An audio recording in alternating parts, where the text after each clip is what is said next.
Jangan lupa subscribe YouTube channel Metro TV News dan jangan lupa nyalakan notifikasinya.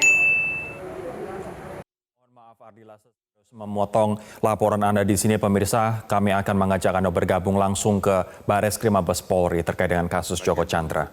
Dan juga koordinator dan supervisi KPK. Ini kami lakukan sebagai bentuk transparansi Polri dalam rangka memproses kasus yang terjadi yang terkait dengan Joko Chandra. Ini juga bagian dari upaya kami untuk meningkatkan sinergitas dengan APH, dalam hal ini rekan-rekan dari KPK. Dari hasil gelar, kami sepakat membagi peristiwa Joko Chandra ini menjadi 3 klaster peristiwa. Peristiwa pertama adalah klaster di tahun 2008-2009, di mana ada informasi yang nanti akan kami dalami bersama-sama terkait ada dugaan penyalahgunaan wewenang pada saat itu. Kemudian klaster kedua adalah peristiwa yang terjadi di akhir 2019 atau sekitar bulan November 2019, di mana terjadi suatu peristiwa terkait dengan adanya pertemuan saudara Joko Chandra, saudara P, dan saudara ANT terkait dengan rencana pengurusan fatwa dan proses PK. Terkait dengan kasus tersebut, saat ini sudah dilaksanakan penyidikan oleh rekan-rekan kita di Kejaksaan. Kemudian klaster atau peristiwa ketiga adalah terkait dengan proses penghapusan red notice, pembuatan dan penggunaan surat jalan palsu, di mana terkait dengan peristiwa tersebut, beberapa waktu yang lalu kita sudah menetapkan tersangka dan hari ini kita melaksanakan proses gelar untuk mendalami dan menetapkan yang terkait dengan masalah aliran dana. Tentunya di dalam proses selanjutnya kami akan terus bekerja sama dengan KPK dalam bentuk supervisi dan koordinasi sebagai bentuk transparansi kita terhadap publik, dan kita serius dalam menyelesaikan dan menuntaskan kasus tersebut. Mungkin itu yang bisa saya sampaikan di dalam rilis terkait dengan masalah gelar. Nanti selanjutnya akan dilanjutkan oleh Pak Kadis Humas. Namun demikian, sebelumnya Pak Deputi Penindakan, silahkan apabila ada hal yang akan disampaikan.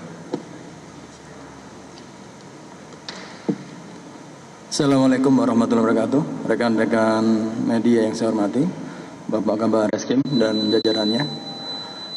Hari ini kami sengaja datang ke sini untuk menghadiri undangan gelar perkara terkait masalah kasus yang berkaitan dengan JTS.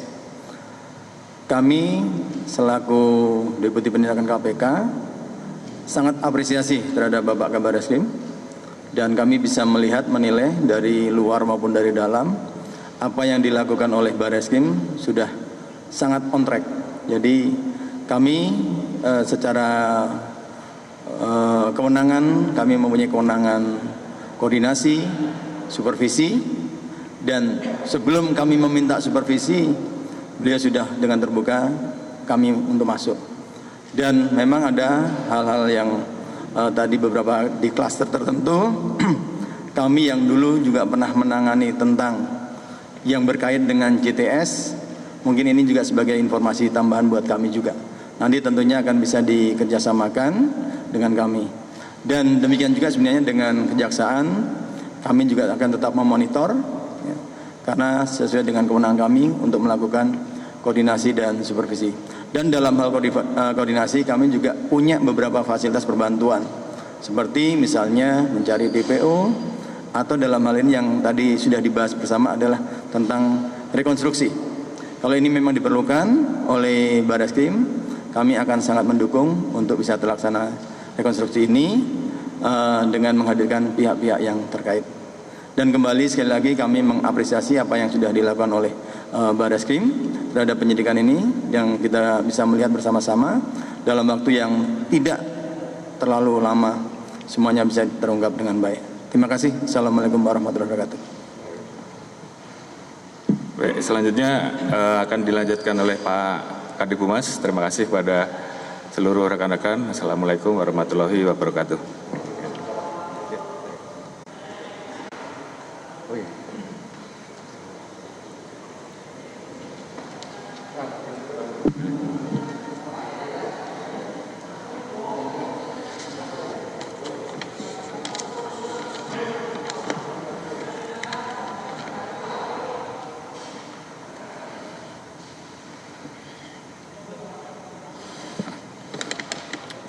Baik teman-teman, saya ingin menindaklanjuti apa yang telah disampaikan oleh Bapak Kabar Eskrim berkaitan dengan teknis daripada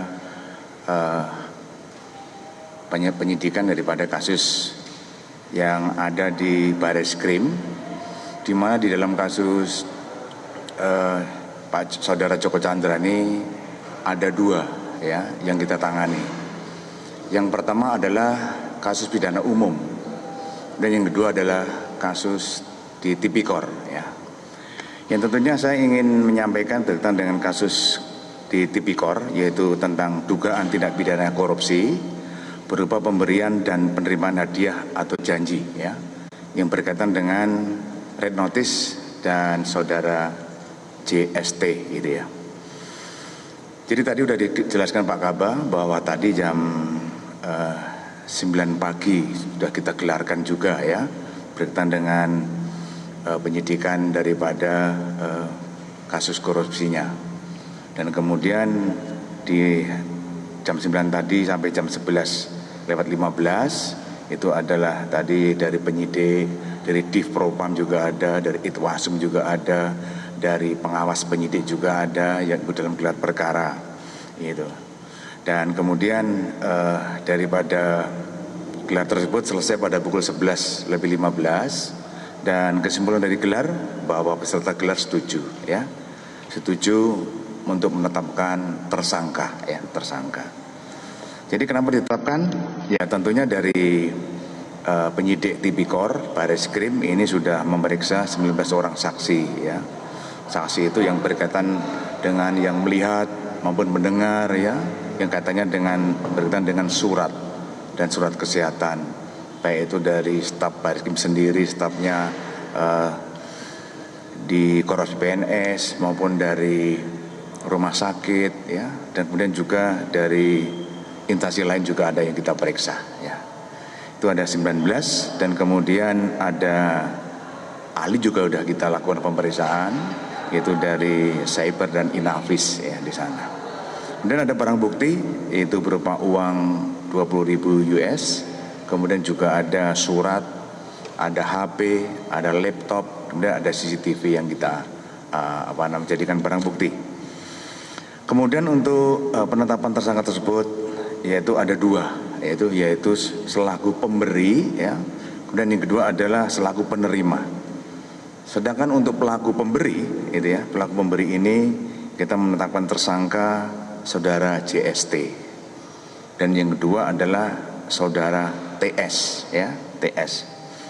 Di yang bersangkutan kita kenakan pasal 5 ayat 1, kemudian pasal 13 Undang-Undang Nomor 20 Tahun 2002 tentang Tipikor, diyuntukkan pasal 55 KUHP ya.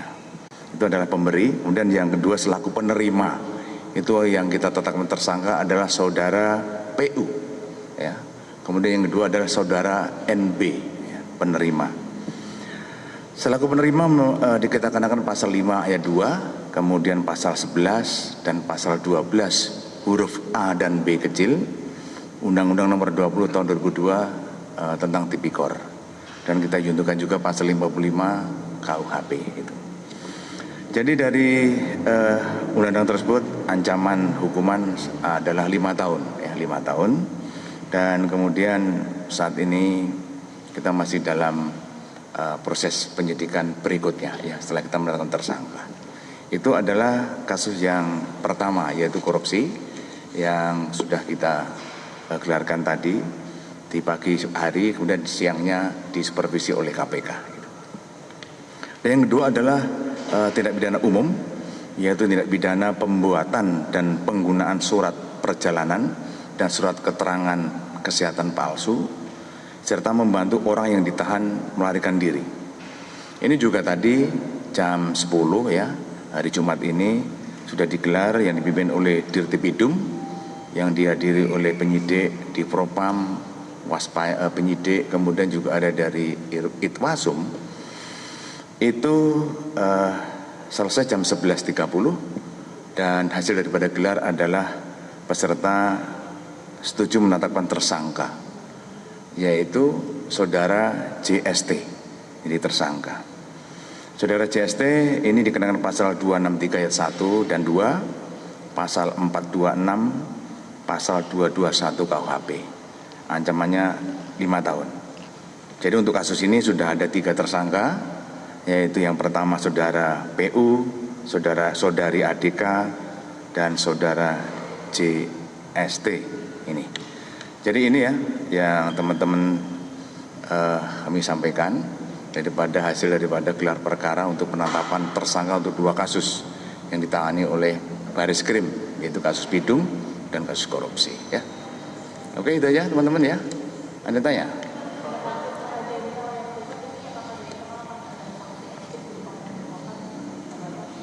Ya semuanya nanti setelah proses pidananya selesai ya. Oke. Pak, terkait surat jalan Joko Chandra, apakah nanti akan bekerjasama dengan Kejagung, Pak? Gimana?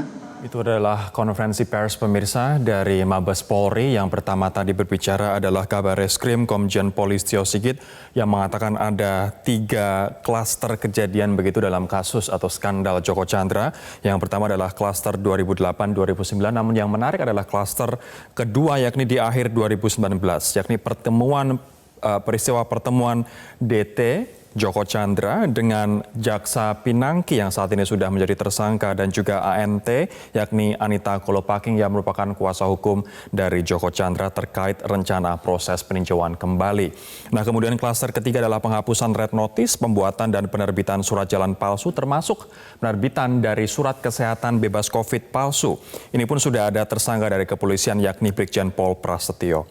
Nah Deputi Penindakan KPK tadi Karyoto mengatakan bahwa apresiasi terkait dengan pelibatan KPK dalam gelar perkara ini diberikan kepada Mabes Polri begitu, dan KPK mengatakan siap mendukung bila diperlukan dalam proses penyidikan khususnya terkait dengan rekonstruksi.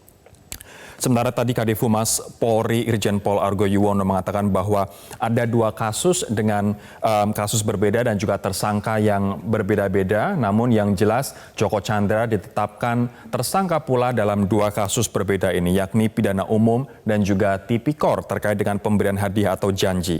Nah gelar perkara untuk kasus tipikor digelar tadi pagi sampai sekitar pukul 11. 19 orang saksi diperiksa dan ahli juga dimintai pendapatnya. Ada juga bukti yang diamankan oleh polisi yakni uang 20.000 US dollar, ada HP, laptop, CCTV. Ada 2 tersangka untuk tipikor ini yakni pemberi dan penerima. Pemberi adalah Joko Chandra dan TS, sementara penerima adalah saudara P yakni Pinangki dan saudara NB.